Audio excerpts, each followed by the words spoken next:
Bom, primeiro vou apresentar vocês, né, agradecer muito a participação aqui nessa roda de conversa, rompendo o silêncio, enfrentando a violência de gênero na atualidade,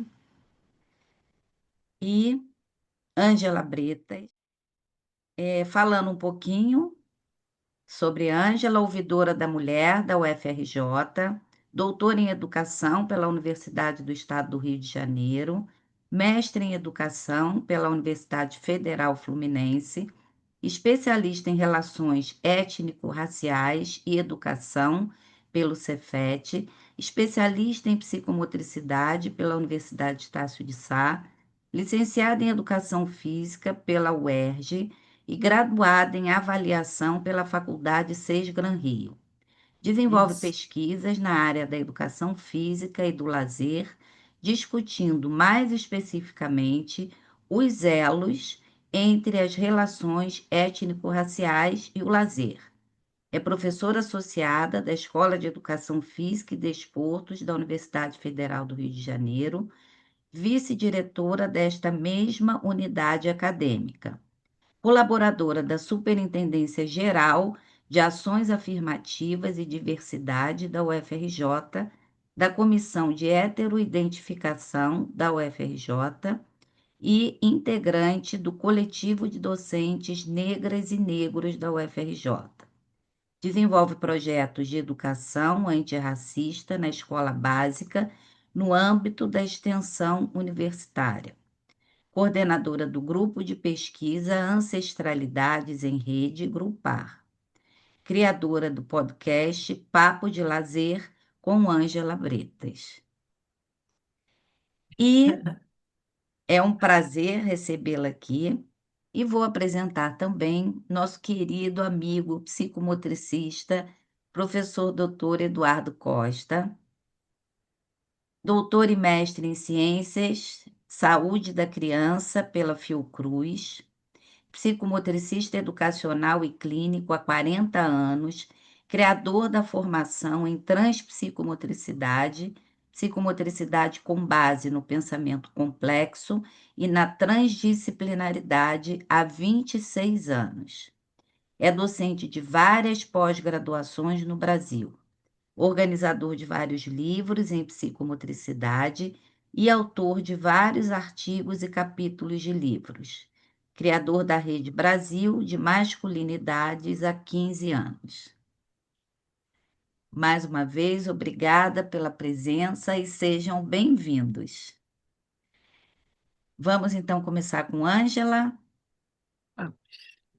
Muito obrigada, querida Márcia. Eu preparei um texto para eu não me perder, porque é muito comum me perder nesses momentos. Então, o texto me dá uma segurada, né? Então, eu vou ler aqui. é, Então, eu queria primeiro, né, dar boa noite para a minha querida Márcia, para o meu querido Eduardo. Gostaria de agradecer pelo convite e dizer da minha honra e da minha alegria de estar aqui com vocês, amigos de longuíssima data. É muito bom podermos abrir espaços na nossa agenda tão atribulada para estarmos juntos, mesmo remotamente, celebrando a amizade, a conversa, a ciência e contribuindo uns com os outros, umas com as outras, para aprendermos e ampliarmos nossas visões de mundo. Antes de iniciar minha fala, eu gostaria de dar boa noite, boa tarde e bom dia para as pessoas que estão aqui conosco e para aquelas que em algum momento toparem com a nossa live pelos YouTubes da vida. Eu espero que essa nossa conversa seja muito rica e produtiva para vocês também.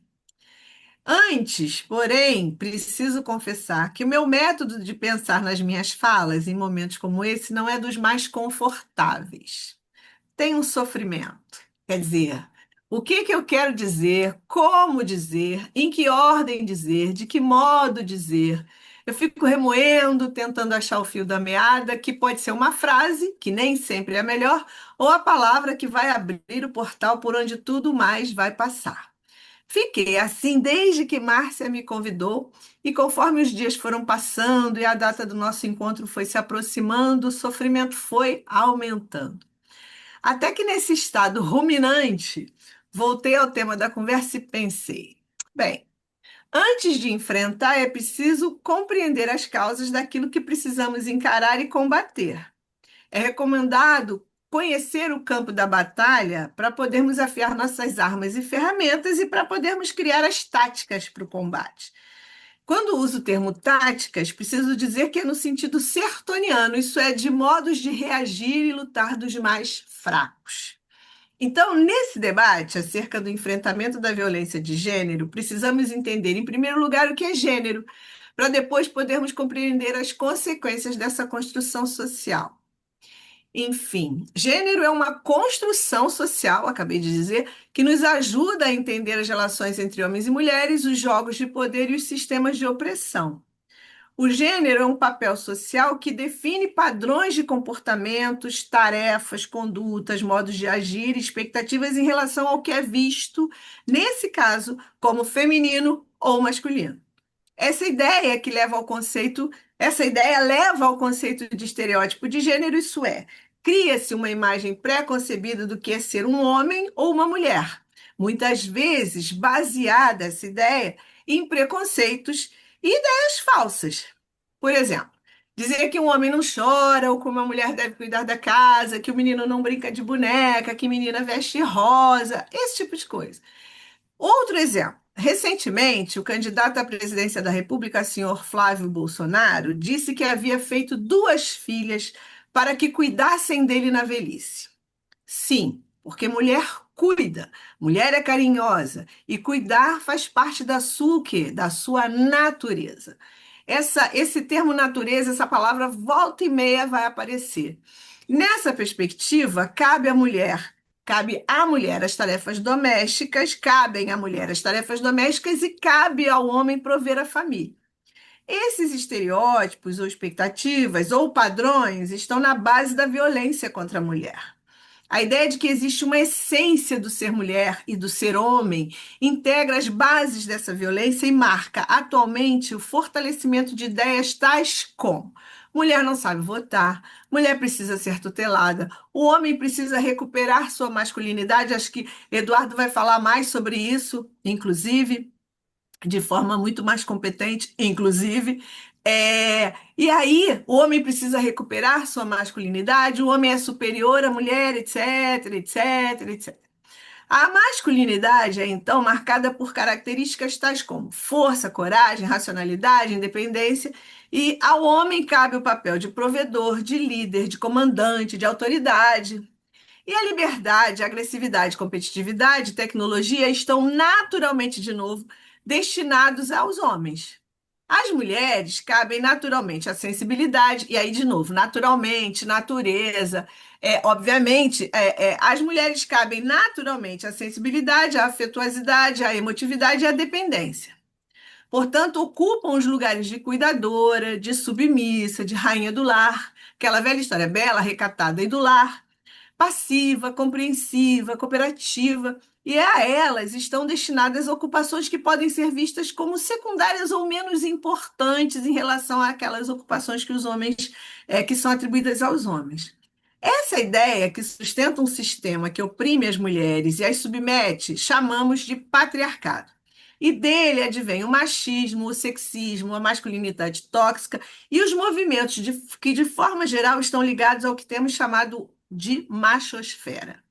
Em linhas gerais, o homem está no topo da pirâmide. Homem cis, branco, heterossexual. E quem se distancia desses padrões de comportamento, desses estereótipos de gênero esperados, quem se diferencia está inserido na esfera da vulnerabilidade e do desvio, e pode passar a ser alvo de violência, preconceito e discriminação.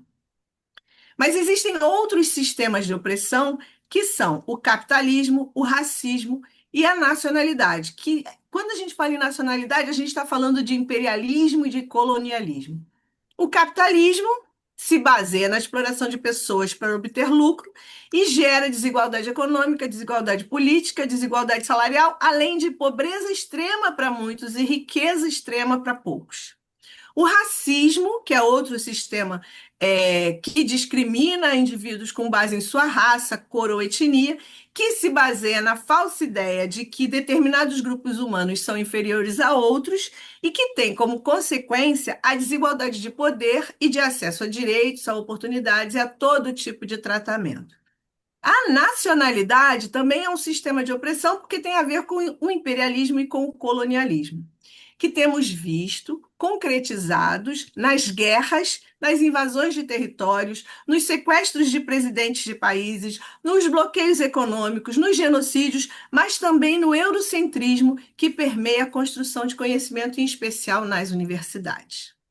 Mas existe um dado importante nesses sistemas de opressão que não podemos deixar de considerar e que está referido ao que se denomina interseccionalidade. Apesar deste termo ter sido cunhado pela estadunidense Kimberly Crenshaw, nossa filósofa, geógrafa e antropóloga, pesquisadora e militante Lélia Gonzalez já discutiu o fenômeno dessas opressões combinadas. Se não, vejamos. Se o homem branco, cis e heterossexual está no topo da pirâmide em termos de poder e a mulher negra está na base dessa mesma pirâmide, ao pensarmos na forma como esses sistemas articulados atingem, por exemplo, mulheres negras, pobres, podemos observar o quanto os marcadores de diferença, gênero, raça, etnia, condição de classe social, lugar onde nasceu, aumentam as vulnerabilidades a todo tipo de violência. Eu queria mostrar rapidamente. E quem chegou aí? A Cristi! Eu queria mostrar rapidamente. é, Deixa eu colocar aqui como compartilhar. Deixa eu abrir aqui e colocar no compartilhar essa imagem que eu acho uma imagem muito legal da interseccionalidade. Cadê? Tá aqui. Tá dando para ver? Vai abrir já. Abriu. Abriu? Tá dando para ver? Deixa eu colocar na aqui.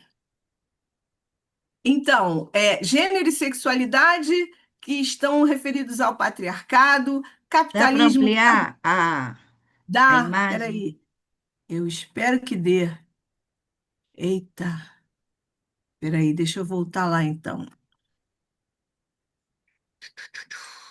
Aí. Ah, não, não. Foi muito. E agora? Foi muito. Foi muito? Um po- Volta um pouquinho. Vamos ver agora. E agora? Agora tá bom, tá dando para Tá ver. bom? Tá. Então, o que a gente tem é o patriarcado, ao qual estão referidos os gêneros e as sexualidades, o capitalismo, que tem relação com classe social, raça e etnia, que tem a ver com racismo, nacionalidade, que tem a ver com imperialismo e colonialismo, e a interseccionalidade, que é a articulação, a articulação desses sistemas de opressão, de todos esses sistemas de opressão. Então, imaginem gênero, classe, raça, etnia, nacionalidade como marcadores de diferenças e marcadores de posicionamentos e de alvos, né, na sociedade. Então, vamos ver aqui. Deixa eu voltar lá para o meu texto. É, eu vou puxar um pouquinho para a gente pensar, né? Em especial, eu vou puxar para a situação das mulheres negras em relação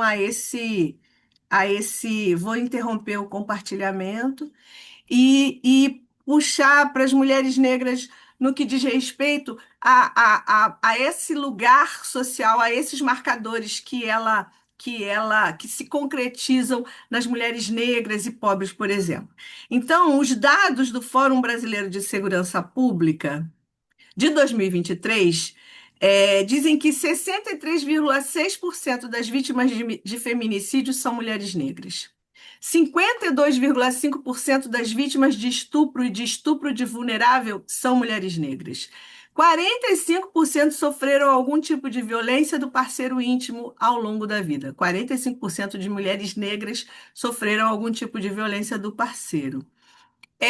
Outros dados do Instituto Sou da Paz mostram que 69% das mulheres assassinadas com arma de fogo são mulheres negras.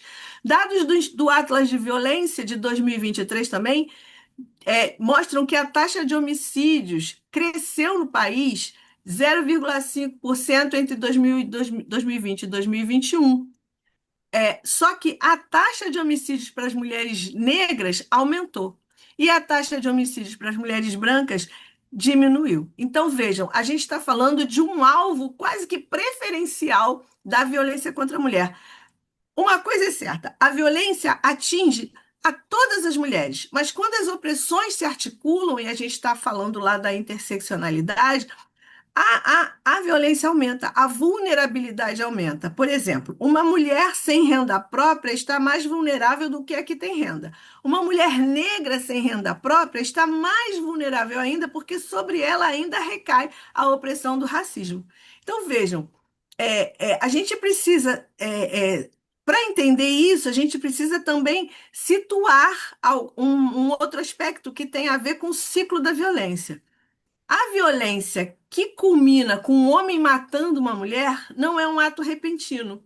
Ela é diversa, assume várias formas, ela dá inúmeros sinais. E reconhecer esses sinais é muito importante para prevenir e proteger as mulheres.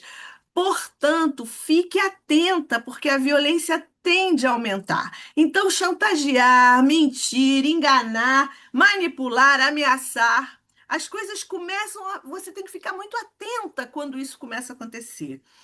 Hora de denunciar e de pedir ajuda. Quando começa a ser controlada, proibida, machucada, que o homem destrói os bens materiais, que empurra, que dá tapa, tem que pedir ajuda nesse momento. A vida começa a correr risco quando você é confinada, quando você é presa, quando você é ameaçada com objetos, quando você é violentada ou é mutilada, quando você é estuprada. E aí o feminicídio, ele é resultado não de um, o feminicídio não é um fenômeno que acontece do nada. Ele é resultado eu vou mostrar a imagem, ele é resultado de uma sequência de situações que culminam com o assassinato de uma mulher por um homem. Culminam, eu acho que é importante a gente reforçar isso. Culminam com um homem matando uma mulher. É porque às vezes a gente fala, porque uma mulher foi morta. Uma mulher foi morta por quem? Por um homem. Uma mulher foi assassinada por um homem, seu marido, seu parceiro, seu companheiro. Ela foi assassinada por um homem. Então, uma mulher com medo constante do parceiro ou de alguém da família, uma mulher que é afastada da família pelo parceiro, uma mulher que é excessivamente controlada, vigiada e alvo de ciúme exagerado, uma mulher que se sente culpada por todos os problemas que surgem na relação, uma mulher sem dinheiro ou cuja conta bancária é controlada ou manipulada pelo companheiro, ela precisa estar atenta, as pessoas ao seu redor precisam estar atentas, precisam. E aí é isso também, né? Pensar que aquela mulher não pode estar sozinha, não pode ficar sozinha, no sentido de abandonada por quem está perto dela. Ela precisa saber que o seu vizinho, ou o seu amigo, ou o seu parente, ou até o mesmo um desconhecido pode ajudá-la numa situação de violência. Porque as formas de violência, a gente precisa entender também que a violência não é só física. São cinco as formas de violência: violência física, a violência psicológica, a violência moral, sexual e a violência patrimonial. A violência física é a que a gente mais vê: agressões, tapas, socos, empurrões. E qualquer tipo de agressão à integridade física da mulher. A violência psicológica tem a ver com manipulação, chantagem, humilhação, afastamento da família.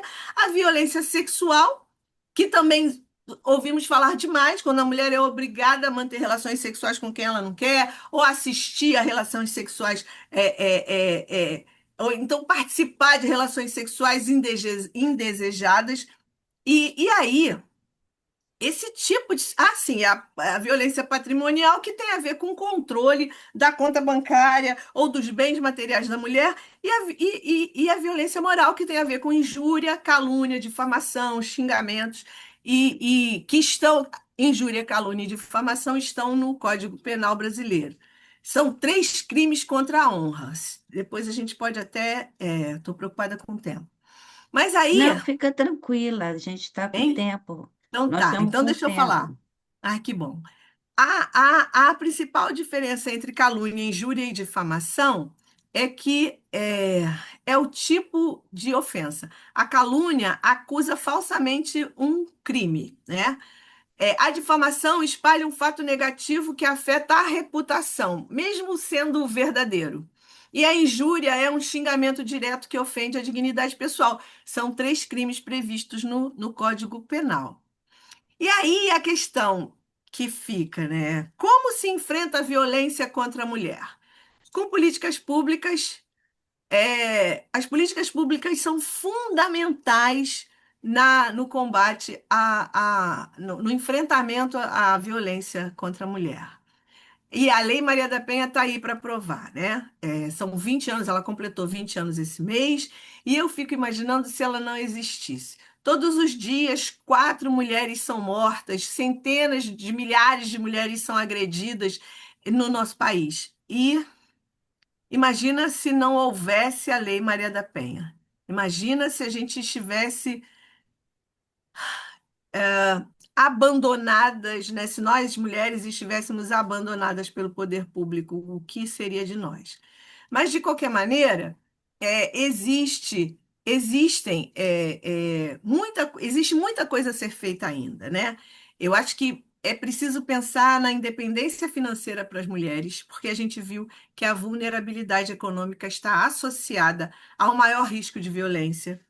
É preciso ampliar o número de delegacias especializadas de proteção à mulher. É preciso reforçar, fortalecer e ampliar os mecanismos de prevenção e de enfrentamento da violência, e de defesa e de proteção da mulher sobrevivente. A gente precisa de mais casas de acolhida para mulheres sobreviventes de situações de violência. A gente precisa de mais ouvidorias da mulher. O Disque 180 está aí, é o Central de Atendimento à Mulher, que é um serviço muito importante, que as pessoas precisam reconhecer e precisam. é, Desculpa, precisam acessar quando necessário. Aquela história, né? Todo dia a gente fala isso. É, em briga de marido e mulher, a gente mete a colher sim, a gente pede ajuda, a gente busca proteger, tenta proteger e defender a mulher. A gente precisa também da ampliação, aplicação da lei, que muitas vezes a lei é aplicada, mas muitas vezes favorece o homem agressor. A gente tem visto casos desse tipo ultimamente na mídia. A gente precisa de capacitação dos agentes policiais, a gente precisa de mais estudos e de pesquisas, mais formação e mais informação. Por isso que um momento como esse é super importante, porque é informação, mas também é formação. A gente precisa difundir esses conhecimentos, difundir essas instâncias de proteção à mulher. A gente precisa de serviços, mais serviços de acolhimento para mulheres em situação de violência, mais casas-abrigos, mais casas da mulher brasileira, delegacias, porque a gente tem uma concentração maior de delegacias de atendimento especializado à mulher no Sudeste, no Sul-Sudeste. A gente precisa ter delegacias especializadas em todo o país, mais delegacias especializadas em todo o país. A gente precisa de CRAs e CREAs para atender as mulheres. A gente precisa de promotorias especializadas, de núcleos de gênero. A gente precisa de equipamentos de saúde. A gente precisa que o SUS aprimore cada vez mais o seu atendimento às mulheres vítimas de violência, para que, inclusive, não sejam revitimizadas. Então, as políticas públicas devem transcender a concepção de que a violência é apenas física. E para as mulheres, em especial as negras, não basta estarem vivas, elas têm que ter assegurados seus direitos à saúde, à educação, à moradia, ao emprego digno e bem remunerado, a fim de que possam exercer plenamente a sua cidadania. Eu falei e acabei não mostrando, nessa escalada da violência, existe uma imagem também muito interessante, que é a do iceberg da violência, que mostra que a violência ela não nasce de um dia para o outro. E aí, deixa eu compartilhar rapidamente, deixa eu abrir aqui de novo. É uma imagem, nesse caso meu aqui, ela está em espanhol, os dizeres estão em espanhol, mas eu acho que dá para entender bem. Deixa eu ver aqui. Tá aqui. Deixa eu compartilhar aqui. Tá aqui. Compartilhar. Vamos de novo. Tá dando para ver? Tá. Tá? Pode Tá subir um bom? pouquinho Subiu um pouquinho, peraí. ou diminuir um pouquinho, né? Que a Ah, tá. pontinha lá embaixo não tá dando para ver. Aí Tá, tá peraí. bom, tá. Aqui tá bom? Então deixa eu pá. Tá bom assim? Tá, a legenda é que não tá dando para ver em cima, o título. O título é Iceberg da... Ih, o que que eu fiz, gente? O título é Iceberg da Violência, que mostra, é bem interessante essa imagem, que mostra que o que a gente vê está encoberto por uma série de situações invisíveis e de formas sutis de violência. E aí a gente tem humilhar, desvalorizar, aquela piadinha horrorosa. A gente viu agora há pouco tempo no Instagram um sujeito que eu não conhecia, passei a conhecer depois, que disse no casamento, naqueles votos que os noivos fazem entre si, ele disse que. Ai, gente, desculpe o termo, mas eu vou dizer o que ele disse. Ele disse assim: Olha, fulana, não lembro mais o nome da pop, coitada. Era para ser só uma trepada. Mas com você foi assim. A gente acabou aqui. Mas não pensa que era diferente com você, não. Mas a gente está casando hoje.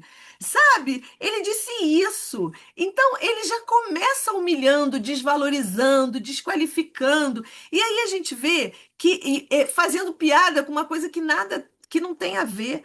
Então vejam, existem formas sutis de violência que são invisíveis, que estão muitas vezes no ambiente mais próximo da mulher, ou então até mesmo somente entre eles dois, ou num raio pequeno de amigos, que o homem não deixa a mulher falar, que o homem ri do que ela fala, que o homem a controla, que o homem a invisibiliza. E aí tudo isso acontece e a gente não está vendo. Mas existem. E aí, quando a gente fala, ele a matou. Puxa vida, esse ele a matou é resultado de uma série de violências que ela vem sofrendo ao longo de muito tempo. E aí as ameaças, os abusos, as agressões, os insultos, os gritos aparecem e muitas vezes culminam com assassinato. Com assassinato, não. Com a morte de uma mulher por um homem, com um homem matando uma mulher. Isso é importante a gente reafirmar.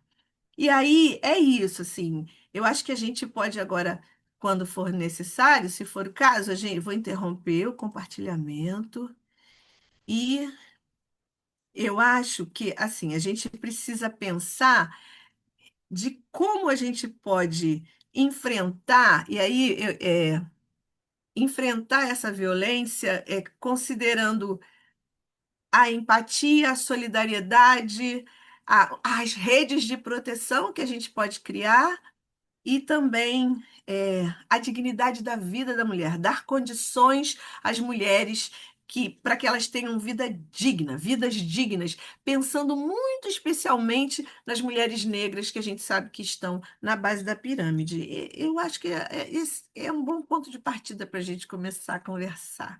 Muito obrigada pela oportunidade. Cristian, beijo! Obrigada, obrigada. Ângela, muito obrigada. Realmente você levantou pontos assim fantásticos para a gente poder discutir. Vocês preferem abrir agora para o debate ou damos continuidade? Eu queria ouvir Eduardo.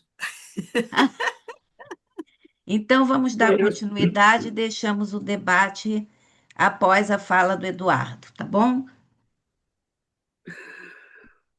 Bom, boa noite, boa tarde, bom dia. Como disse Ângela, para quem estiver nos assistindo agora ou depois, é um prazer e uma honra estar aqui com vocês, a convite da Márcia e do Espaço Ludens, dividindo esse espaço com a querida Ângela, duas mulheres que eu admiro muito. É interessante porque em vários momentos onde se fala de violências e masculinidades, muitas vezes se pergunta aos homens, né, que mulheres eles admiram, que mulheres eles leram, e muitas vezes a resposta é um silêncio, né?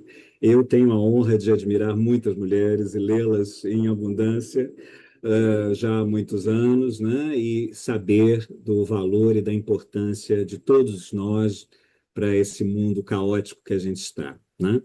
Eu queria começar, antes de compartilhar o meu arquivo, refletindo um pouquinho sobre o próprio nome do nosso encontro de hoje, né?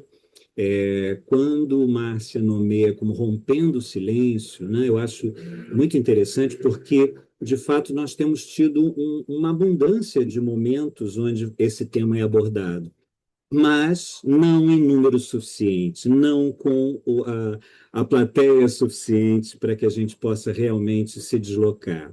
E outra observação que eu queria fazer é que no nome do nosso encontro ela fala de violência de gênero, né? E eu gostaria de colocar um S, né, nessa violência. Na verdade, são violências de gênero que atingem nessa percepção binária que nós temos da sociedade, né, homens e mulheres. Mas o conceito de gênero ele é muito, muito mais abrangente. Hoje a gente reconhece sujeitos agêneros, sujeitos de gênero fluido, sujeitos, não só essa divisão binária que a gente aprendeu desde sempre, que era o natural, como disse Ângela várias vezes, né? Homens e mulheres, né? Homens cisgênero e mulheres cisgênero. Essas são aquelas que são reconhecidas socialmente de maneira mais pregnante, mais efetiva, né? O meu lugar de fala, né? Eu sou um homem branco de 60 anos, pai, avô, psicomotricista, como disse Márcia, há 40 anos, né? E eu trouxe aqui as minhas duas criações, né? A transpsicomotricidade, que é a psicomotricidade com base no pensamento complexo e na transdisciplinaridade, que há 26 anos também se ocupa desse tema de gênero, né?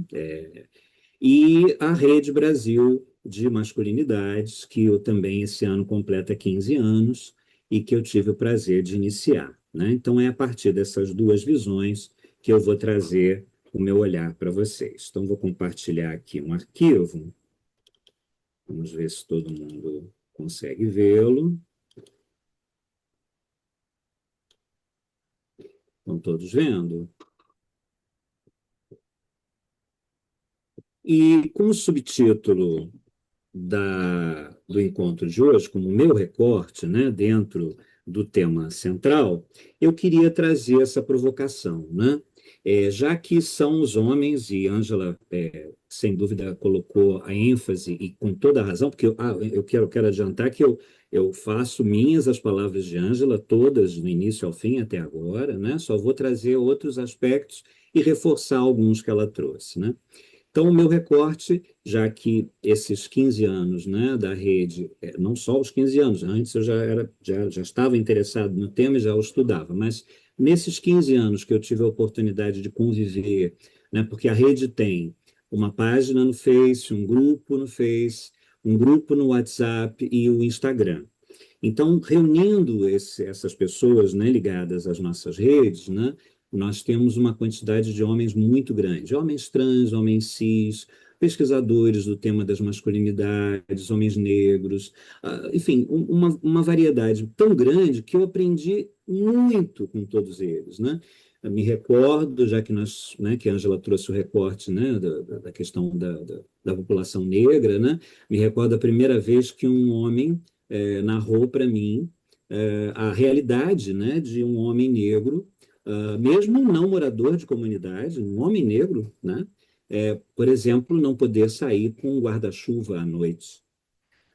Ou, como Ângela já colocou em outras palestras, né, a mãe orientando o filho de que ele deve levar a nota fiscal do seu celular, porque ele pode ser né, barrado por um policial, coisa que uma pessoa branca não faz ideia da existência. Assim como uma mulher com uma bolsa grande entrando numa loja, né, se ela for negra, ela vai ser seguida pelo segurança.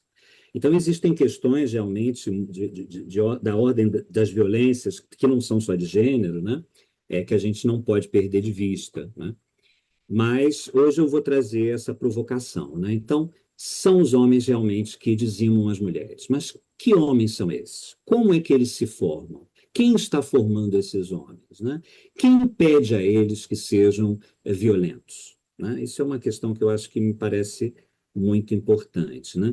E como nós estamos no agosto lilás, né, o mês de luta contra a violência contra a mulher, um recorte dentro do recorte, né, as masculinidades e a necessária reforma do pensamento, e aí eu evoco o querido Edgar Morin, que infelizmente nos deixou esse ano, quase fazendo 105 primaveras, a reforma do pensamento diante da violência contra as mulheres, né? Essa imagem ela só reforça o que Ângela colocou, né? A violência de gênero ela é estrutural, ela é atravessada por essas outras questões estruturais, né? As questões de classe, as questões raciais, as questões, enfim, todas elas têm que ser lidas de uma maneira interseccional, como disse a Ângela, não é mais possível pensá-las de forma separada, e as lutas também precisam ser nesse caminho, né? Então, por isso que só reforçar e reforçar ainda mais que, sim, as mulheres negras enfrentam ainda maior vulnerabilização e ainda maior violência no nosso cotidiano, especialmente no nosso país, né? Mas continuo com a ideia desse deslocamento, né? Que homem é esse que violenta? A resposta natural, assim, a resposta mais usual, né, é que esse homem é um agressor, é um louco, como disse a Ângela, né, um monstro, né? E com isso nós nos retiramos da responsabilidade que temos com essa questão, né? Essa questão é daquele homem, da violência que ele impetrou e ele precisa ser punido, né? Mas isso é uma armadilha, né? Porque a gente torna esses casos que hoje são abusivamente altos em número, né? E também em perversidade, não é só em número, a violência contra a mulher aumentou em número e em perversidade, né? Eu me recordo de uma menina que foi deixada pelo taxista encostada num poste na frente da sua casa. Um homem passou, pegou ela como se ela fosse um saco de lixo, colocou no ombro e levou para um terreno baldio para estuprá-la. Então, os valores, né? Aquilo que a casca fina que fazia com que o humano ainda se contivesse um pouco mais dessa riqueza de maldade, né? Ela se rompeu completamente. A crise ética, a crise de valores, né? Hoje a vida não tem valor, né? Então, sem dúvida, isso é terrível. Mas a gente não pode tratar isso como um fenômeno isolado, né? Na verdade, esse homem que violenta, ele foi produzido por uma cultura, né? Uma cultura que foi trazida a ele pela família, pela escola, né? Pela igreja, ambientes que nós acreditamos, né? Que seriam formativos ou que seriam ambientes de ética, de solidariedade, de aprendizado de boas relações, mas de fato exigem desse homem um único tipo de exercício de masculinidade, né? E isso é fatal, porque isso não só determina um destino para esse homem que muitas vezes vai culminar na violência, mas também alija, né, retira, oprime da humanidade, do lugar de humano, especialmente do lugar de homem, de todos aqueles homens que não correspondem às expectativas sociais e culturais, né? Então a gente vai ver isso mais adiante, qual é o modelo de homem que é aceito, a Ângela já falou disso, mas vou repetir porque é importante, né? E esses aprendizados, eles vão ocorrer desde a vida intrauterina, de fato, né? Desde os desejos que esses pais têm para esse menino e para essa menina, porque gênero é um conceito relacional, por isso a gente fala dos vários gêneros, né? E como eles se interpelam, porque Uma pesquisa foi feita, por exemplo, mostrando os espaços que meninos e meninas ocupam no pátio da escola, né? E aí foi visto o quanto o menino tem liberdade de ocupar o centro até as extremidades, né? E o quanto as meninas ficam na borda. Então, não é só o que a gente ensina aos meninos, mas também o que a gente ensina às meninas, né? Recentemente, eu estive com pais numa escola de vanguarda em Santa Teresa, pais, enfim, interessados numa educação diferenciada, né? E a primeira pergunta que eu fiz, pedi que eles anotassem num papel o que eles tinham aprendido, eram pessoas que giravam na faixa etária de 30 a 50 anos, o que eles tinham aprendido sobre ser mulher e sobre ser homem, né? E, assim, os estereótipos estavam ali do início ao fim, não havia exceções, né? Mesmo sendo jovens, vamos dizer assim, né? Mesmo sendo pessoas já de uma outra geração, né? Essa impregnação do que é um homem de verdade, o que é uma mulher de verdade, ela é muito forte, porque a ameaça de não cumprir esses ditames é a exclusão, é a não aceitação daquele sujeito inclusive, a opressão das suas ações na vida, né? Então, tantos e tantos anos, né? A gente que vem da década de 60, né? Quanto a gente assistiu de colegas, né? Que tinham que omitir suas sexualidades, ou omitir seus princípios, ou as suas formas de ser, porque era insustentável. Nós tínhamos anúncios na década de 60 que hoje são totalmente impossíveis, né? Porque graças aos deuses, mas porque eram coisas assim, mulheres aos pés dos homens, engraxando seus sapatos, outras botando suas gravatas, né? Fazendo quitutes em roupas muito bonitas, em godê guarda-chuva, de cabelo feito, quer dizer, escravas, né? De uma situação completamente louca, né? Assim, e que perdurou tanto tempo até que as muitas lutas do feminismo conseguiram derrubar. A gente não pode perder de vista, né, a opressão da mulher com relação ao voto, por exemplo, né, quão tardio o voto foi. Há lugares onde as mulheres não podem estudar. Enfim, é realmente uma... Então, a forma como homens e mulheres são modelados ela é exatamente atravessada, né, por valores excludentes, por valores distorcidos, estereotipados do que deve ser um homem, o que deve ser uma mulher. Então, desde a vida intrauterina, a gente recebe vamos dizer, essas mensagens. Ao nascer, a maneira como você olha um bebê, mesmo que você não reconheça, né, se é um menino ou uma menina, ao ser nomeado, é o meu filhinho, ele é o João, você automaticamente já mexe no João como se ele fosse um lutador de boxe, né? João, fortão, que maravilha, garotão, não sei o quê. Se a fala dessa mãe diz, não, essa é a Joaninha, minha filha, mas que biscuit, que gracinha, que fofura. Isso não é algo que seja sem consequências, né? Quer dizer, são modelagens corporais, a gente vai falar um pouco mais disso, e, obviamente, como psicomotricistas, muito podemos fazer a respeito, né?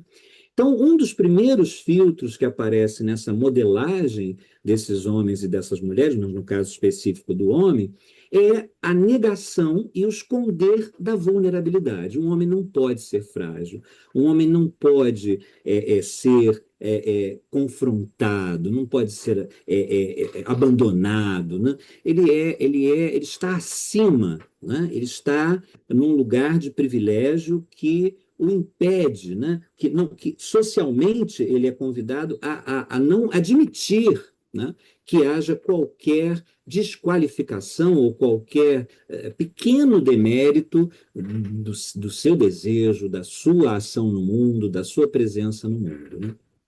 Mas muito interessante também é entender que esse privilégio, que é fato, né, ele não é para todos os homens, isso é uma questão muito importante a gente entender, e ele traz consigo um aprisionamento. né? Então, obviamente, sem fazer nenhuma falsa equivalência, né? Claro que o patriarcado gera privilégios para os homens e uma opressão e a morte das mulheres, né? Então não tem comparação, mas há um efeito negativo também nos homens. Os homens morrem de 7 a 9 anos antes das mulheres, os homens se matam em número maior do que as mulheres, apesar das tentativas de suicídio serem maiores entre as mulheres. Os homens se envolvem em mais violência no trânsito, os homens não buscam cuidados médicos quando estão doentes, causando agravamentos nas suas doenças, né? Muitas vezes até o desfecho fatal por não ter a possibilidade exatamente de viver a fragilidade, né? Da necessidade de ser cuidado, né? A mulher tem a obrigação de cuidá-lo, ele não tem necessidade de quem cuide, porque se não tiver aquela mulher, tem outra, né? Então, ele não se sente cuidado, né? Ele se sente atendido nas suas necessidades, né? Então, essa mesma estrutura que privilegia os homens, especialmente os homens que o patriarcado determina como modelo humano, né? Também restringe a sua vivência emocional. O patriarcado é uma espécie de funil, né? Que tem um filtro onde há a determinação da nossa humanidade, não é nem da nossa possibilidade de existir, da nossa humanidade, né? Então, humano, de fato, um sujeito universal é esse aí. É um homem branco, heterossexual. A Rita Segato gosta de chamar de paterfamilias em vez de heterossexual. Então, um homem branco, heterossexual ou paterfamilias, proprietário, provedor, letrado. Esse é o sujeito universal. Esse é o representante maior do colonialismo e do patriarcado.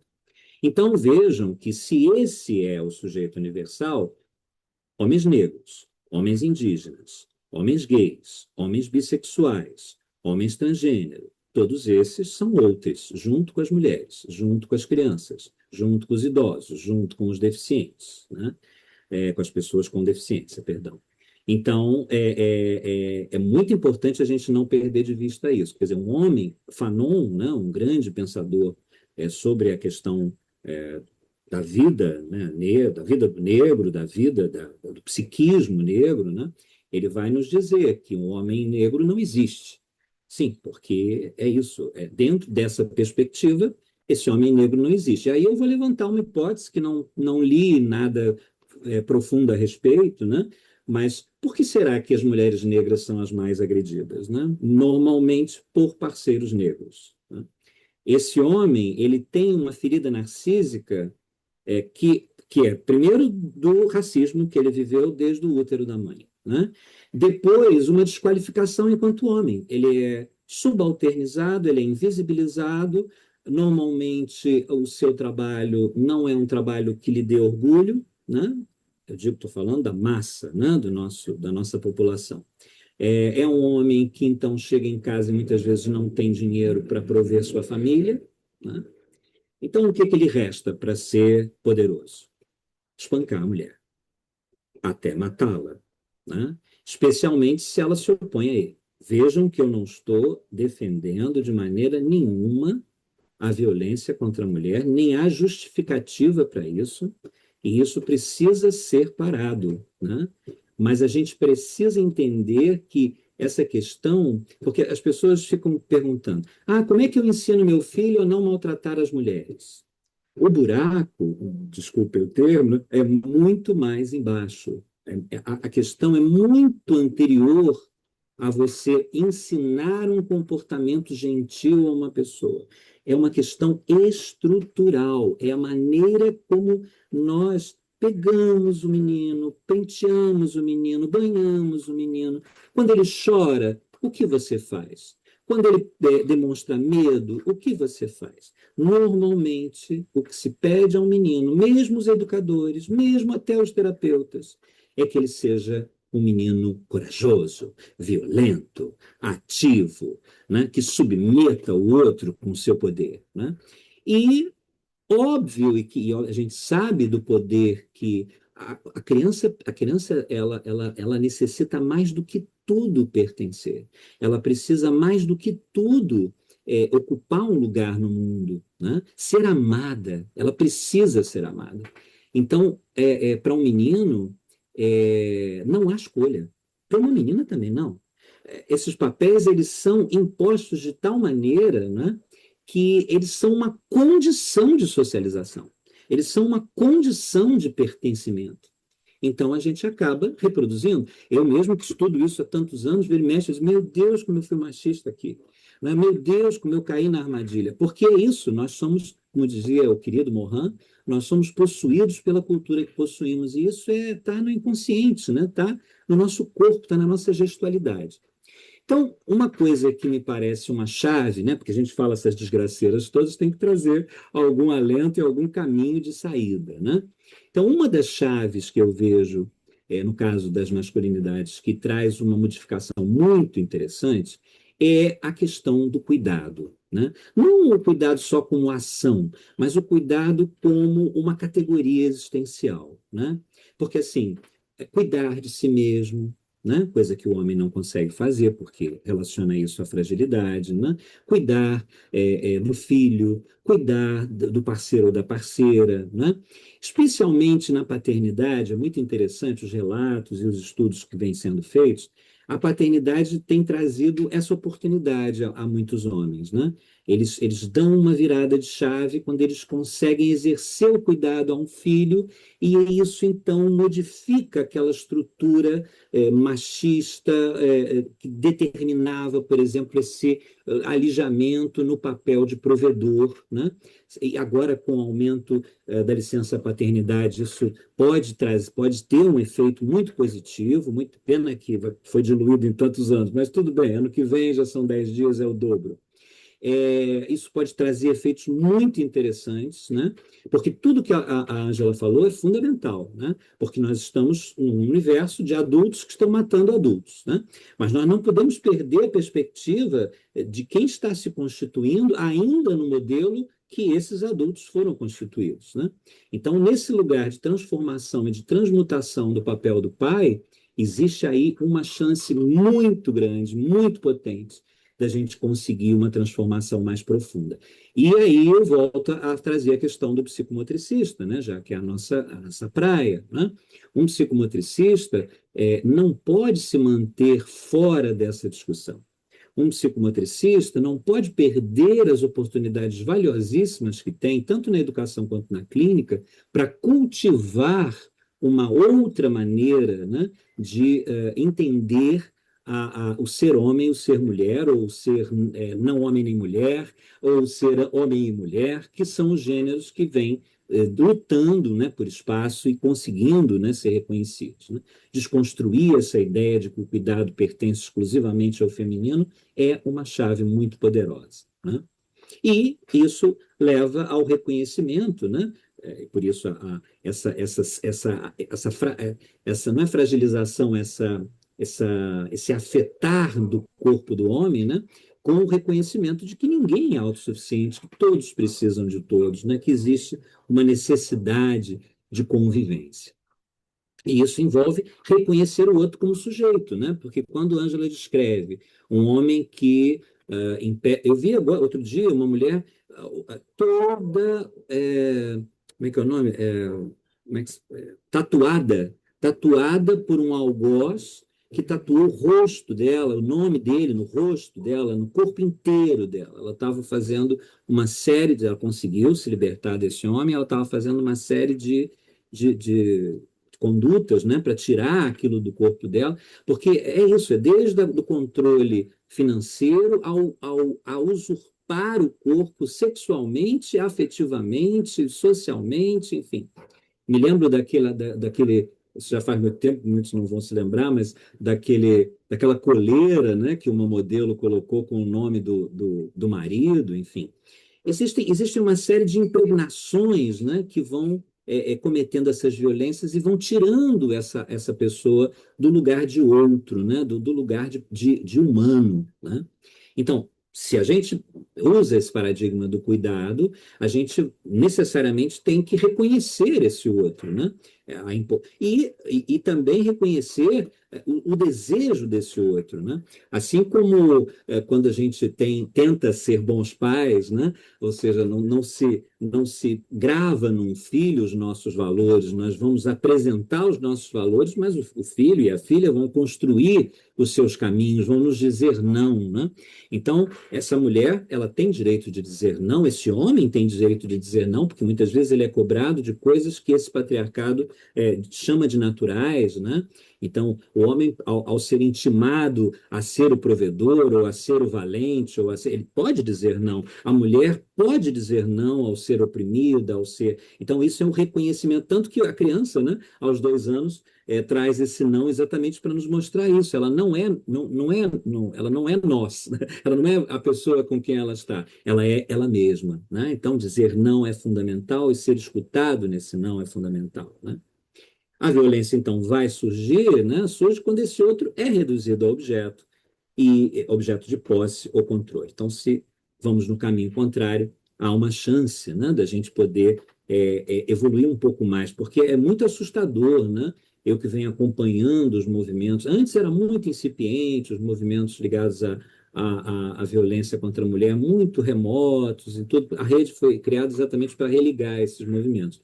Mas de uns anos para cá, muita coisa foi feita. Inclusive, uma coisa importante da gente lembrar, né, que vem sendo feita com muito resultado, e aí reforço o que eu estou colocando, são as rodas de conversa com os homens apenados pela Lei Maria da Penha. Né? Homens que não cometeram feminicídio ainda, mas que cometeram muitas violências contra a mulher.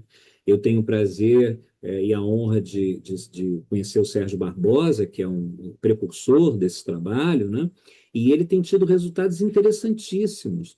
E esses homens, eles chegam revoltados, porque ele tem que estar lá para pensar a sua masculinidade, mas depois saem agradecidos, porque, de fato, havia muitos sofrimentos, olha só que interessante, havia muitos sofrimentos não ditos, que esse grupo também acolhe. Não no sentido de passar pano, não no sentido de dizer, não, você não fez nada, não, você fez, isso não é possível ser feito, não, você não vai poder repetir isso, mas a gente quer te ouvir, quer saber o que você sente, né? O que levou você a chegar nesse tipo de questão. E, normalmente, são esses paradigmas, né? São as questões sociais, são as questões culturais, né? Que vão modelar esse homem, né? A ponto dele não se sentir autorizado a fazer nada a não ser reproduzir esses estereótipos, né? E uma coisa que eu não podia deixar de trazer, né, como psicomotricista, é a modelagem corporal, né? Como eu disse, desde a vida intrauterina, esses valores vão sendo esculpidos nos corpos dos meninos e das meninas, né? Então, no pegar, no banhar, é no vestir, é na escolha das roupas, né? É na generificação dos brinquedos, das cores. Tudo isso são os adultos que passam para as crianças. No primeiro momento, as crianças não fazem a menor ideia que isso exista, nem têm a menor propensão natural a escolher o rosa em detrimento do azul, ou o azul em detrimento do rosa. Isso é totalmente aprendido, né? Então, como diz Morin, nós somos 100% biologia e 100% cultura, então não estou sobrepondo uma coisa à outra, né?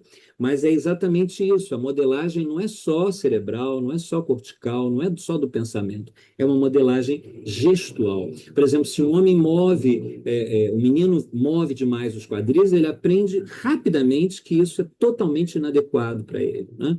Se ele gesticula muito, ou se a voz dele sai esganiçada, ele é automaticamente restringido, né, no seu comportamento, na sua expressão, por não ser algo suficientemente masculino. Quando ele se senta com as pernas mais cruzadas, enfim, qualquer ação corporal, né, que denote qualquer indício de feminino vai ser massacrado, né? Então, esse aprendizado de que mulher não é bom, ser mulher não é bom, né? Ser feminino não é bom. A mulher é inferior, a mulher precisa que o homem a domine, né? São aprendizados que vão impregnando esses corpos, né? Mas, obviamente, se a gente, por exemplo, os encontros de psicomodicidade livre-expressivos, né, que nós fazemos na educação, na clínica, eles podem ser espaços de empoderamento, né, de todos os gêneros, não só o gênero feminino, o gênero masculino, as pessoas agênero, as pessoas transgênero, ao ter um espaço de autenticidade de diálogo, né, de livre expressão das suas intersubjetividades, podem realmente se empoderar e impedir essa opressão, né? E atuar no sentido de modificar essa opressão nos demais também. Né? Tô acabando, tô acabando. Então, a gente precisa pensar nessa prevenção da violência, porque a coisa está muito assustadora. Né? É só apagar incêndio, só enxugar gelo. É fundamental que se haja em relação a ajudar essas mulheres que hoje estão sendo violadas, estão sendo oprimidas. Mas é muito importante que a gente possa fazer realmente uma mudança estrutural na nossa sociedade. Né? Sem isso, nós vamos continuar assistindo ao aumento das violências de gênero. Né? Porque não basta ensinar as mulheres a se protegerem ou reconhecerem abusos. Nós precisamos formar mulheres e homens capazes de dar limites e aceitar limites, né? Respeitar o desejo alheio. Então, como estamos formando nossos meninos hoje? Né? O pensamento complexo de Edgar Morin, ele nos dá um caminho, né? É integrar o que a cultura separou, né? Então, a força não está separada da vulnerabilidade, a autonomia não está separada da interdependência, né? A potência e o poder podem ser exercidos sem dominação, né? Mas isso exige uma reforma na nossa maneira de pensar, que demanda de uma reforma na nossa educação, de uma reforma na saúde, ou seja, uma reforma muito mais profunda do que ensinar meninos a respeitar meninas. Né? Algo que é sempre importante, né? Que todos nós tenhamos gentileza e tenhamos cuidado uns com os outros, mas isso não é suficiente. É preciso uma mudança profunda de paradigma para que efetivamente nós nos libertemos dessa, eu vou chamar dessa maldição, né? Porque isso é uma maldição, né? Que inclusive o Nego Bispo dizia que foi criada no Gênesis, né? Quando a mulher foi considerada desviante, né? Ao trazer a maçã para Adão, né? E ambos foram então expulsos do paraíso, né?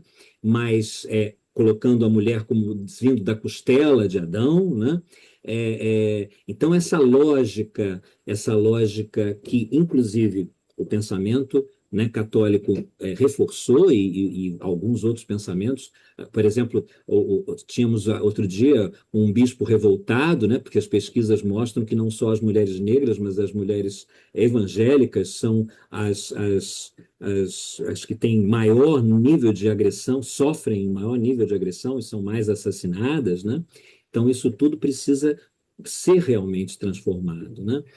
A educação emocional dos homens, claro, não é responsabilidade das mulheres, né? Os homens e as instituições, né, a família, a escola, a igreja, as instituições de saúde precisam liderar essa mudança, né? Precisam ressignificar esses lugares de poder e de capacidade de existência para que, sim, os homens possam viver as suas masculinidades, que são muito mais múltiplas, muito mais ricas e muito mais pacíficas do que o modelo patriarcal determina, né? Então, quando um homem tem liberdade para existir, ele tem uma chance muito maior de permitir que as pessoas ao seu redor também existam em plenitude e em liberdade, né? Então, permitir que um homem possa ser homem sem precisar deixar de ser humano, né? E permitir que uma mulher possa ser mulher também sem deixar de ser humana. Um menino e uma menina, um homem e uma mulher, são seres humanos que têm as mesmas capacidades, as mesmas limitações. Agora, tem especificidades, claro, né? Por suas existências diversas, mas tem também níveis de opressão que são totalmente artificiais e criados pela sociedade. Mas, se criados pela sociedade, também podem ser transformados, né? Para que a vulnerabilidade não seja sinônimo de fraqueza, né? O cuidado não seja sinônimo de submissão e a relação seja um espaço de coexistência da diversidade.